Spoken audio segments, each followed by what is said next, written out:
花生是糖尿病的加速器。医生不想胰岛烂如泥，这3种食物千万要少吃。想要胰岛健康，中老年多吃这5样，修复胰岛，平稳降糖。大家好，今天我要跟各位分享一个非常重要的健康话题，特别是对中老年朋友们来说尤为关键。糖尿病是中老年人常见的慢性疾病，而保护胰岛健康是控制糖尿病的核心。很多人不知道，日常饮食中有些食物可能正在悄悄损害您的胰岛，而另一些食物则有助于修复胰岛功能，帮助平稳血糖。我最近遇到一位张爷爷，68岁，退休教师。他被诊断为2型糖尿病已经5年了。他告诉我，他一直很喜欢吃花生，几乎每天都会嗑上一小把，认为这是健康的零食选择。但让他困惑的是，尽管药物治疗和运动都很规律，他的血糖控制依然不理想。直到他在一次体检中，医生提醒他要注意饮食中某些看似健康，但实际上可能加重糖尿病的食物，其中就包括他日常大量食用的花生。这让很多人感到惊讶，花生不是健康食品吗？为什么会成为糖尿病的加速器？今天我们就来深入探讨这个问题，并且分享医生推荐的糖尿病患者应该避免的3种食物，以及有助于修复胰岛、平稳降糖的5种食物。花生真的是糖尿病的加速器吗？花生本身是一种营养丰富的食物，含有蛋白质、不饱和脂肪酸、维生素 E 和多种矿物质。但对糖尿病患者来说，花生确实存在一些需要注意的问题。第一，花生的脂肪含量较高，每100克花生含有约49至50克脂肪。虽然主要是不饱和脂肪酸，但对于需要控制体重的糖尿病患者来说，过量摄入仍可能导致热量过剩，加重肥胖问题，进而恶化胰岛素抵抗。第二，市面上很多加工花生制品添加了盐、糖或其他调味料，这些添加物会增加血糖负担。特别是糖炒花生、蜜汁花生等加工品，含糖量高，会导致血糖快速上升。第三，花生属于高热量食物，100克花生的热量约为567卡路里，如果不加节制的食用，容易导致总热量摄入过多，对糖尿病控制不利。值得注意的是，花生并非完全不能吃，关键在于食用方式和数量。适量食用原味花生，每天约1小把，约10-15粒，对于大多数糖尿病患者来说是可以接受的，尤其是可以替代一些高碳水化合物的零食。但如果像张爷爷那样过量食用，或选择糖盐含量高的加工花生制品，确实可能对血糖控制产生不利影响。医生警告，不想胰岛烂如泥，这3种食物千万要少吃。除了需要谨慎食用花生外，医生还特别提醒糖尿病患者要少吃以下3种食物，以保护胰岛健康。第一，精致碳水化合物。精致碳水化合物包括白米饭、白面包、精致面条等。这类食物在加工过程中去除了大部分膳食纤维和营养素，仅保留了淀粉成分，进入人体后会迅速被分解为葡萄糖，导致血糖快速上升。血糖的频繁急剧波动会对胰岛贝的细胞造成极大压力，迫使它们不断分泌大量胰岛素来应对高血糖。长此以往，贝的细胞会因过度劳累而逐渐衰竭，最终导致胰岛功能下降，甚至烂如泥的状态。李医生曾经治疗过一位60岁的患者，他特别喜欢吃白米饭和白馒头，每餐都要吃2碗米饭或3个馒头。尽管服用了降糖药，他的血糖仍然难以控制。后来检查发现，他的胰岛功能已经严重受损。将主食改为全麦面包、糙米等全谷物后，配合药物治疗，他的血糖水平才逐渐得到改善。建议糖尿病患者用全谷物、粗粮等低升糖指数食物替代精致碳水化合物，如糙米、燕麦、全麦面包等。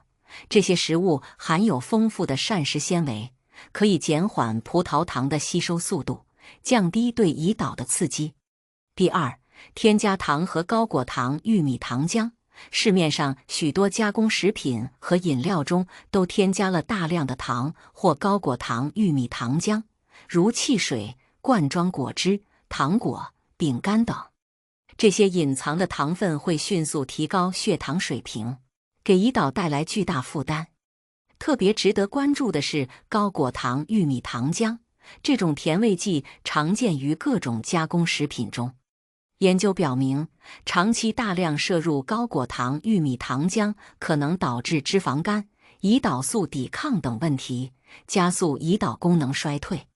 一位65岁的王女士每天都喝一罐汽水和果汁，认为这样可以补充维生素。但实际上，这些饮料中的添加糖每天给她带来约50至60克的额外糖分摄入。在改变这一习惯后，他的空腹血糖在3个月内下降了 1.5 毫摩尔每升。建议糖尿病患者仔细阅读食品标签，避免选择含添加糖的食品。同时，用水、无糖茶等替代含糖饮料。如果想喝果汁，最好自制新鲜果蔬汁，且控制总量。第三，反式脂肪。反式脂肪主要存在于油炸食品、饼干、蛋糕、人造奶油等加工食品中。研究表明，反式脂肪不仅会增加心血管疾病风险，还会加重胰岛素抵抗，损害胰岛功能。美国哈佛大学的一项研究发现，摄入反式脂肪越多，患2型糖尿病的风险就越高。反式脂肪会干扰细胞膜上胰岛素受体的正常功能，使细胞对胰岛素的反应迟钝，导致血糖控制恶化。许多中老年人喜欢在早餐吃油条配豆浆，或者下午茶时间来块蛋糕点心。这些食物往往含有大量反式脂肪。70岁的陈爷爷非常喜欢吃油炸食品，尤其是炸薯条和油条。在医生的建议下，他减少了这些食物的摄入，改为清蒸、水煮的烹饪方式。3个月后，他的空腹血糖和餐后血糖都有明显改善。建议糖尿病患者尽量避免油炸食品和高度加工的零食，选择橄榄油、亚麻籽油等健康油脂，采用蒸、煮、炖等烹饪方式代替油炸。想要胰岛健康，中老年多吃这5样，在避免有害食物的同时，适当增加一些有益于胰岛健康的食物，对于糖尿病的控制和胰岛功能的修复也十分重要。以下5类食物被医生推荐为有助于胰岛健康的优质选择。第一，富含膳食纤维的蔬菜，深色绿叶蔬菜如菠菜、西兰花、芥蓝等，以及各种非淀粉类蔬菜，富含膳食纤维、抗氧化物质和多种维生素矿物质。这些食物不仅能延缓葡萄糖的吸收，还能通过改善肠道菌群来增加胰岛素敏感性。研究表明，每天摄入足够的膳食纤维25至35克，可以降低2型糖尿病患者的血糖波动，减少胰岛素需求量，从而减轻胰岛负担，有助于胰岛功能的恢复。例如，63岁的张女士在诊断为糖尿病前期后，开始每天增加500克以上的蔬菜摄入，特别是西兰花、菠菜等深绿色蔬菜。半年后，她的糖化血红蛋白从 6.3% 下降到 5.7%， 成功避免了进展为糖尿病。建议每天摄入300至500克多样化的蔬菜，尤其是深色绿叶和十字花科蔬菜。在烹饪时，蒸煮比煎炒更能保留营养。第二，优质蛋白质，鱼类、鸡蛋、豆制品等优质蛋白质食物对维持胰岛正常功能至关重要。蛋白质可以刺激 GLP-1 等肠促胰岛素的分泌，有助于改善血糖控制，同时不会像碳水化合物那样迅速升高血糖。特别值得一提的是，富含 Omega-3 脂肪酸的深海鱼类，如三文鱼、青鱼等。这些鱼类中的 Omega-3 脂肪酸具有抗炎作用，可以减轻胰岛的炎症损伤，保护杯的细胞功能。豆制品如豆腐、豆浆等含有丰富的植物蛋白和异黄酮，研究表明这些成分有助于提高胰岛素敏感性，改善血糖控制。68岁的林先生在医生建议下，每周食用2至3次深海鱼类，并用豆制品部分替代肉类蛋白质来源。3个月后，他的空腹血糖有所下降，胰岛素抵抗指数也有改善。建议每天摄入适量优质蛋白质，约1至1.5克每公斤体重，选择多样化的蛋白质来源，包括鱼类、豆制品、蛋类和少量瘦肉。第三，富含镁的全谷物和坚果。镁是参与葡萄糖代谢和胰岛素作用的重要矿物质。研究表明，镁摄入不足与胰岛素抵抗和2型糖尿病风险增加相关。全谷物如糙米、燕麦、藜麦和坚果如杏仁、核桃是镁的优质来源。这些食物还含有丰富的抗氧化物质和健康脂肪，有助于改善胰岛素敏感性和保护胰岛细胞。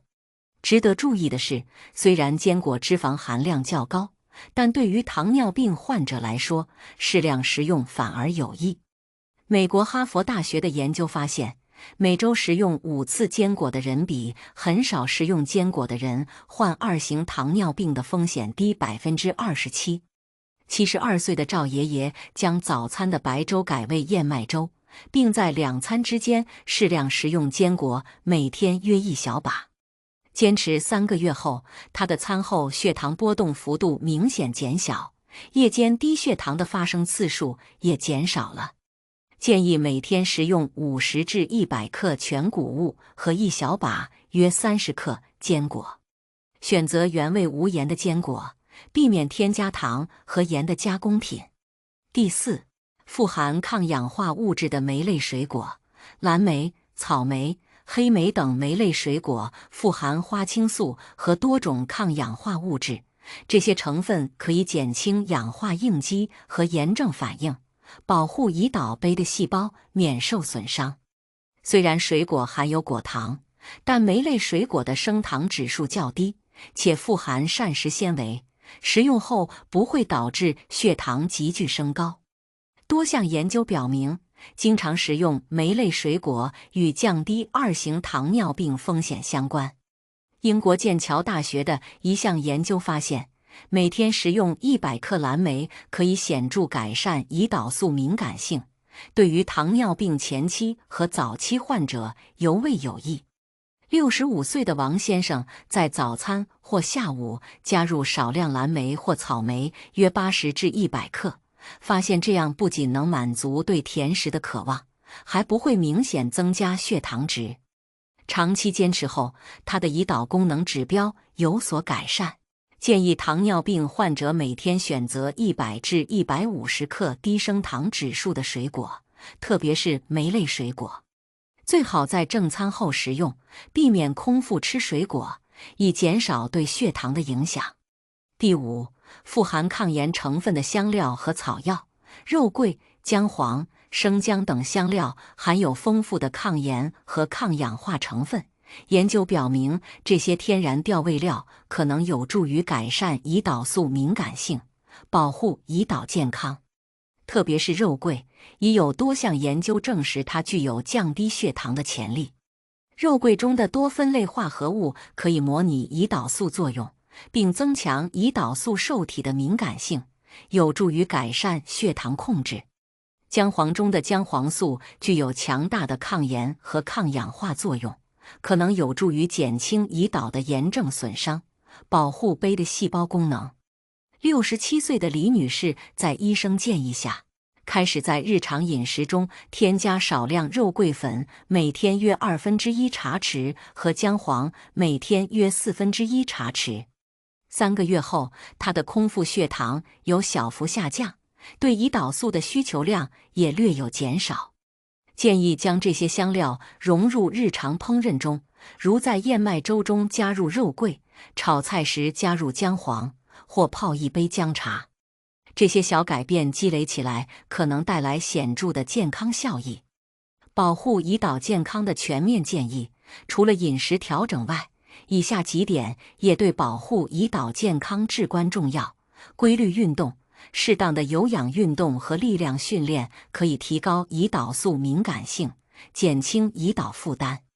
建议每周进行150分钟中等强度有氧运动，如快走、游泳等，以及2至3次力量训练。控制体重，肥胖是胰岛素抵抗的主要因素之一。研究表明，超重或肥胖的2型糖尿病患者减重5%至10%，就可以显著改善胰岛素敏感性和血糖控制。改善睡眠质量，长期睡眠不足或质量差会增加胰岛素抵抗和炎症反应，损害胰岛功能。建议保持7-8小时的优质睡眠。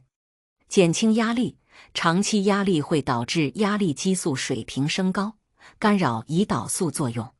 学习放松技巧，如冥想、太极等，有助于减轻压力对胰岛的损害。戒烟限酒，吸烟和过量饮酒都会损害胰岛功能。